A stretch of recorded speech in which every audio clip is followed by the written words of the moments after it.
আমি কেমন করে তার দোষ দেব? আসলে তো তার কোনো দোষ নেই। এত কিছুর পরও আমি তাকে ভালোবেসে চাই।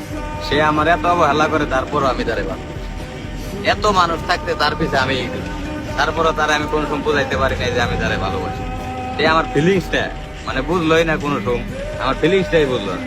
তবে বন্ধু, আমি আমার জীবন থেকে একটা জিনিস বুঝলাম, ছেলে হোক বা মেয়ে হোক, তুমি যখন তারে ভালোবাসবে তখন তার র্যাঙ্কিংটা মানে নিজের অনেক হাইলাইটস মনে করে।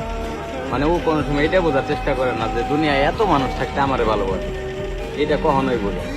মানে ওই ভালোবাসাটা উল্টায় না, মানে আমি সেরা বা আমি একবার অনেক সুন্দরী এই হিসাবে কোন সময় এটা ভাবে না যে এত মানুষ থাকতে আমারে ভালোবাসে। ভালোবাসা বন্ধু অন্যরকম জিনিস, সবার দিকে তো আসে না। তার দিকে তাকালেই মনে করো শান্তি, তার মুখটা দেখলেই শান্তি, কিন্তু এই ফিলিংসটা আমি কোনোদিন তারে বোঝাইতে পারি না। এত অবহেলা করছে মনে করো, তারপর আমি হের পিছিয়ে গেছি।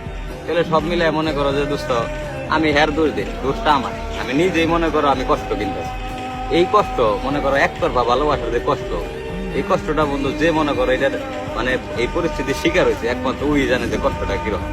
সবাই এই পরিস্থিতিতে বুঝবো না। তো হয়তো কেউ হাসিয়া খেলে নিবো যে ও পাগল হয়ে গেছে, ওর পিছিয়ে ঘুরে গেছেন।